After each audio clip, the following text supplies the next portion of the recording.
Chicken ফ্রাইয়ের এর থেকে সহজ রেসিপি আর হতেই পারে না। একদম হোটেল স্টাইলে বানিয়েছি, তবে ঘরোয়া মশলায়। আজকে আমার এই রেসিপিটা ফলো করে আপনারা খুব সহজে চিকেন ফ্রাই তৈরি করে নিতে পারবেন। চিকেন ফ্রাই তৈরি করার জন্য এখানে আমি 5 থেকে 6 পিস চিকেন নিয়ে নিচ্ছি।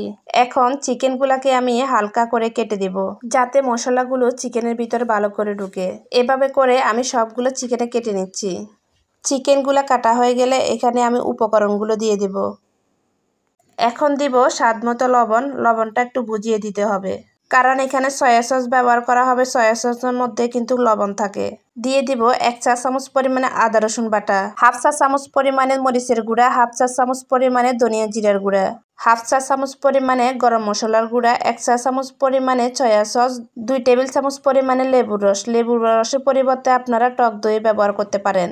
সবগুলো উপকরণ দেওয়া হয়ে গেলে এখন আমি হাতের সাহায্যে সবগুলো উপকরণ চিকেনের সাথে ভালো করে মাখিয়ে নেব। এমনভাবে মাখতে হবে যাতে সবগুলো মশলা চিকেনের গায়ে গায়ে লেগে যায়। কাজটা কিন্তু অবশ্যই হাত দিয়ে করতে হবে। দেখতেই পারছেন আমি কিভাবে হাত দিয়ে করতেছি। আর এই চিকেন ফ্রাইটা কিন্তু খুবই মজাদার হয়েছিল, একদম রেস্টুরেন্টের মতোই হয়েছিল।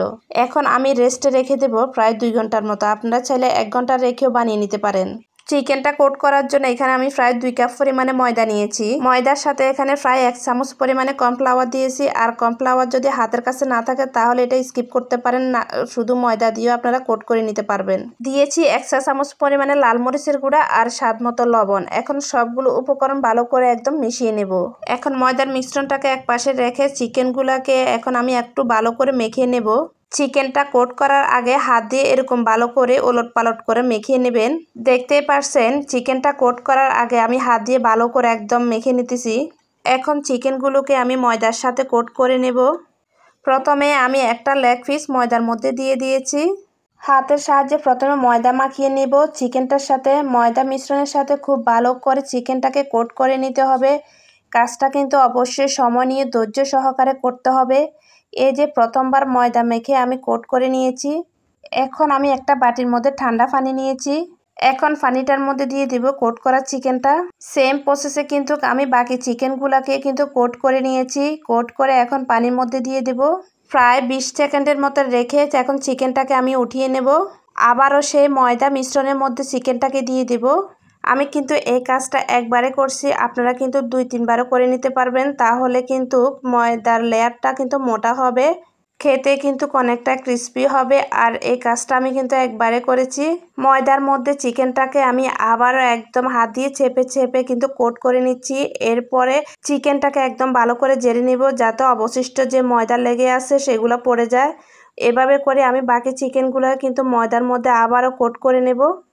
চিকেনগুলো কোট করার পর অবশ্যই কিন্তু ভালো করে জেরে নেবেন, যাতে অবশিষ্ট যে ময়দা থাকে এগুলো পড়ে যায়, না হলে কিন্তু ময়দাগুলো তেলের মধ্যে পুড়ে যাবে। এভাবে করে কিন্তু আমি সবগুলো চিকেন এই যে তৈরি করে নিয়েছি। এখন এগুলো আমি ভাজতে চলে যাব। এরপর প্যানের মধ্যে আমি তেল গরম করতে দিয়েছি। তেলটা কিন্তু প্রায় গরম হয়ে আসছে। চিকেনটা কিন্তু অবশ্যই গরম তেলের মধ্যে দেওয়ার চেষ্টা করবেন। এখন আমি এক এক করে সবগুলো চিকেন কিন্তু তেলের মধ্যে দিয়ে দেব। তেলটা কিন্তু গরম করে চিকেনটা দিতে হবে। আর তেল গরম হলে যে চিকেনটা পুড়ে যাবে তা না, কিন্তু তেলটা ঠান্ডা অবস্থা দিলে কিন্তু আপনার যে ময়দার লেয়ার দিয়েছি ওই লেয়ারটা কিন্তু খুলে যাওয়ার সম্ভাবনা আছে। আর তেলটা গরম করে দিলে হয় দেখি আর যে লেয়ারটা খুলে যাওয়ার সম্ভাবনা নেই। আর অনেকটাই সময় নিয়ে কিন্তু চিকেনটা ভাজতে হবে, না হলে কিন্তু উপরটা হয়ে যাবে, ভিতরটা কাঁচা থেকে যাবে, খেতে কিন্তু ভালো লাগবে না। আমার প্রায় আধা ঘন্টার মতো লেগেছে চিকেনগুলো হতে।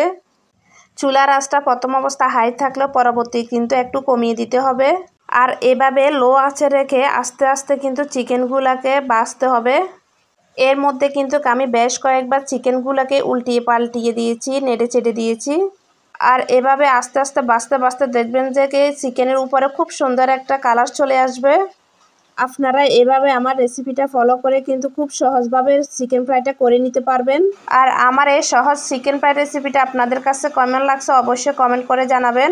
আমার রেসিপিটা ভালো লাগলে চ্যানেলটা সাবস্ক্রাইব করে অবশ্যই আমার পাশে থাকবেন। এই ধরনের চিকেন ফ্রাইগুলো বাচ্চাদের কিন্তু খুবই পছন্দ। ঘরে থাকা অল্প কিছুর উপকরণ দিয়ে আপনার বাচ্চাদেরকে কিন্তু এরকমভাবে চিকেন ফ্রাই করে দিতে পারবেন। বাচ্চারা কিন্তু অনেক খুশি হবে। দেখতেই পারছেন আমার চিকেনটা কিন্তু খুব সুন্দর একটা কালার আসছে। এখন আমি তেল থেকে চিকেনগুলো উঠিয়ে নেব। এই চিকেনগুলা খেতে কিন্তু ভীষণ মজা হয়েছিল। চিকেনগুলো কিন্তু খুব সুন্দর ভাজা হয়েছে। চিকেনের উপরটা খুব সুন্দর ক্রিস্পি হয়েছিল আর ভিতরটা হয়েছে খুবই জুইসি, খেতে কিন্তু ভীষণ ভালো লাগছিল। তো আমি চিকেনগুলো উঠিয়ে নিলাম। হয়ে গেল আমার মজাদার স্বাদের চিকেন ফ্রাই রেসিপি। সবাই ভালো থাকবেন। আল্লাহ হাফেজ।